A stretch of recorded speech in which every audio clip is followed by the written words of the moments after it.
Hello, gamers. It's been a while. You guys ready to see my new look? Here we go. No, wait. Oh, there's the button. Okay. Dun dun dun. Dun dun dun. Ta-da! Here we go. What do you think? Isn't it cute? I've been working on this for a while now. Um, so today, whoa. Oh, is it capturing my cursor? Fuck. Um, what was I saying? So today I wanted to talk a little bit about, not only why I decided to make a well, new-ish look. You'll notice a lot of the stuff is the same as my old model, like the top, the jacket, the hair, the boots, all that's the same. Um, I just kind of I changed the skirt and I added some cute accessories. Um, so I wanted to discuss not only why I did that, but also the design choices that went into both the old model and the new model. So, give me a second.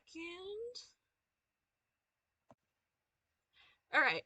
So, I had to actually re-record some of this because technical difficulties. Streamlabs does not like PowerPoint. But anyway, so I wanted to talk a little bit about first of all why I decided to make a new model. Um, And the biggest reason is actually because uh I lost the old model. Like genuinely I don't like I looked all over my computer. It's just fucking gone. I don't know how the fuck that happened. It's it's just gone. It's not like anywhere. Um so I kind of had like work in progress versions of it that I could kind of salvage, but when I made the original model, I did a whole lot of bullshit that I went like through Vroid to Unity to PMX back to Vroid, all this kind of it was insane. I don't even fucking remember honestly how I did it. Um so I wasn't going to do that again. So there were certain things such as the shorts that I actually could not make directly in Vroid. I did a lot of editing in PMX editor because, like I said, I don't know what the fuck was wrong with me. I'm just insane like that, I guess. Um, I wasn't gonna do that again, so I decided to change to a cute little miniskirt. So I wanted to talk a little bit about the influences behind the old design as well as the new design. So the old design actually took some inspiration from Victorian bicycle costumes. Um, oh, why is that there? Ah, ah. Okay, so bicycle costumes. As a time traveler, I have spent a lot of time not only in the current period, but also in the 1890s, which were an interesting time. A lot was going on. But one of the things that happened back then is in around 1892, some advancements were made in bicycle technology that caused them to become a lot easier to use and a lot more accessible to the public. So people started biking, or excuse me, cycling everywhere. And women in particular really enjoyed bicycles. It gave them a lot of freedom that they didn't have before. But obviously, wearing a big skirt with a lot of petticoats and stuff like they would have done back then not always practical for a bike, and it is true that as you can see from the woman in the center here and her lovely bike, bicycles back then actually were designed with this kind of like dip in the center that made it possible to ride them with a skirt. um but nonetheless, there are other issues with riding with a skirt, a long skirt, other than just the physical fitting on the bike. You might get it caught in the chains and give yourself an accident. You might, the wind might blow it everywhere and make it just a huge mess. Um, so there were some advancements in clothes that were designed with bicycles in mind. One of them, as you can see on the right here, sometimes people would wear these skirts that had these big, deep pleats in the back so that you could sit more easily. Um, Some had these skirts that were like, you could button them, you could like fold them up in the front and kind of button them so they were like up. Some people wore shorter skirts, which was, and this was like a huge deal because in that time, that was like scandalous, you know? People were like, the new woman, it was called this, you know, scandalous woman who wore crazy clothes and was involved in politics and God forbid wanted like freedom and shit. Um, but anyway, so getting back on topic, some people, these were less common, but some women like this lovely lady on the left here did wear these kind of bloomer like pants, these like poofy pants. Um, so while my outfit has never been even remotely like authentic 1890s, like you wouldn't see a woman running around in like shorts up to her thighs. You wouldn't see a woman with a corset with nothing over the top like I wear. But nonetheless, I did take some inspiration from that look. Alright, so this has nothing to do with like anything, but I came across this in my research and I wanted to show it because it's really cool. This is an actual early 1890s corset. As you can see, it's bright fucking pink. Everybody thinks that in the Victorian era, people only wore like shades of black, gray, and brown. No, people wore all sorts of crazy shit. In the mid 19th century, synthetic dyes started getting more widespread, which led to people going crazy for like all sorts of bright colors. Like the purple that I'm wearing right now, like you can see on my skirt and my top, that was actually a really popular color. Anyway, so I just wanted to show this off because I thought it was fucking cool. Alright, so for my new design, um, I couldn't really do the shorts as I mentioned because I wasn't gonna go through all that fucking bullshit I did to make them poofy. Um, so I decided I wanted to lean a little bit more into, you know, because I've talked about, you know, being really into Eurobeat. That's kind of my thing. So I wanted to go for more of like a kind of a Y2K look a little bit. Um, so I did take some inspiration from things like, uh, basically, honestly, my entire concept of like early 2000s, late 90s fashion, I just think of Destiny's Child because they never had a bad outfit fucking ever. All of their looks were flawless.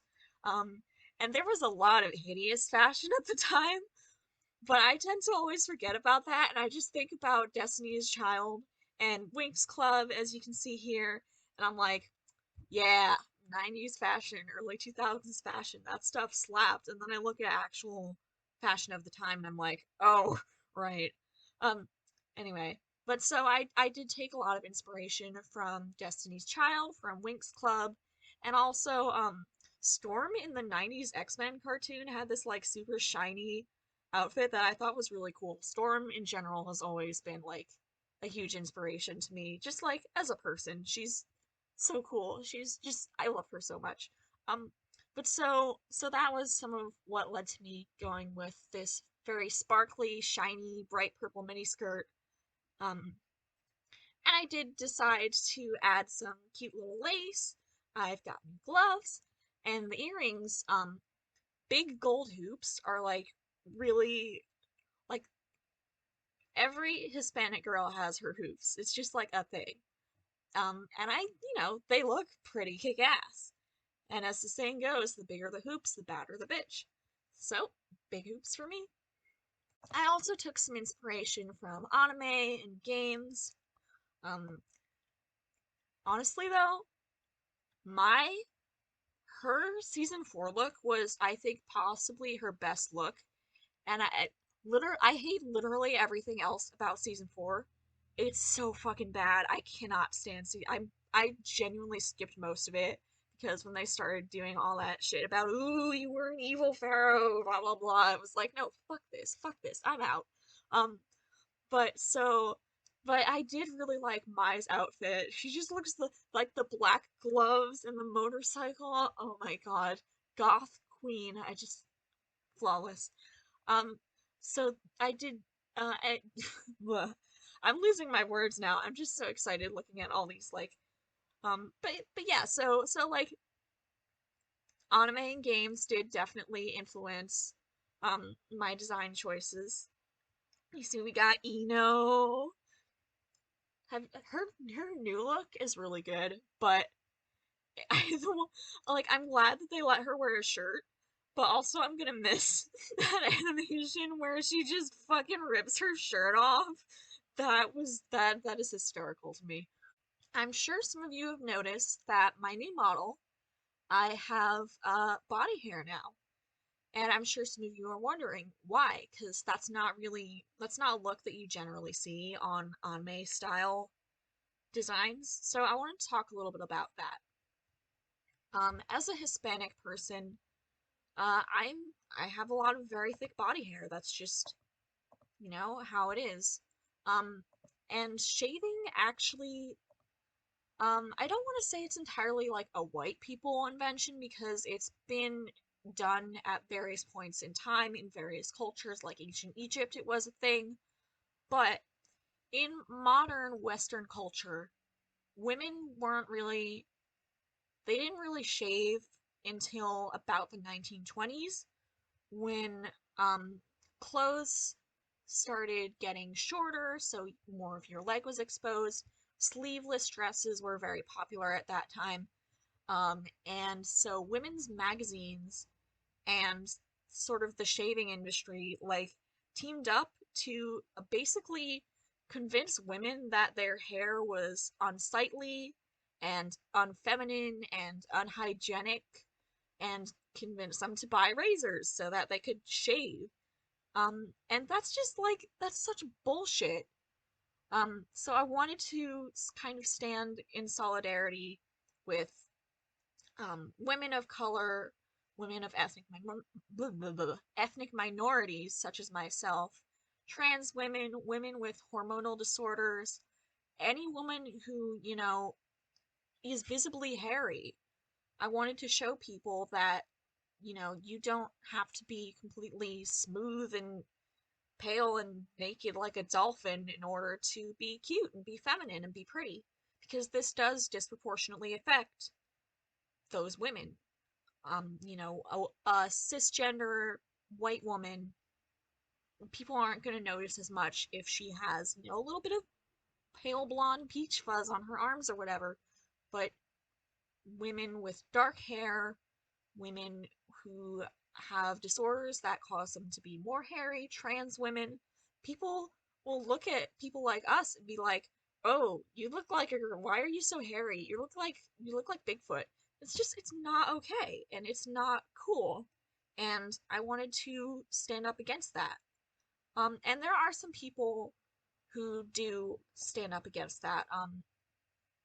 If you look down at the in the left corner here, we have Rihanna, who this is a picture that she posted on Instagram, I believe, and it's kind of hard to see, but she does have visible leg hair. Um, I honestly wouldn't have noticed it myself. It's not like that, which says a lot about the culture that we've created, that even a tiny, barely noticeable bit of leg hair on a woman is seen as like a big deal. But this was considered a big deal when she posted this because you can see her leg hair and and then we've got, of course, the wonderful Frida Kahlo, who we know was, she had the very thick eyebrows, and we can actually see she's got some arm hair here too. So I wanted to show that, hairy women kick ass, and you don't. I mean, if you want to shave, that's totally okay. Do what makes you comfortable, but it should be a choice. Nobody should have to shave, and nobody should be seen as ugly or unhygienic or unfeminine because they don't. So I wanted to kind of represent that. Um, and I hope that other people will kind of join me in showing support for normalizing body hair. Um, so yeah, yeah. So thanks everybody, and I do apologize for this being kind of a bit of a mess. I haven't streamed or recorded anything since it's been at least a month now. Um, but I'm hoping to get back to streaming probably this Tuesday. We'll see, cause my family's actually been painting our house, so I've been spending a lot of time on that. But hopefully, I should be free Tuesday evening to stream something. But yeah, so I hope you all enjoyed this video. I hope you like my new look. Let me know what you think, and I will see you around. Bye!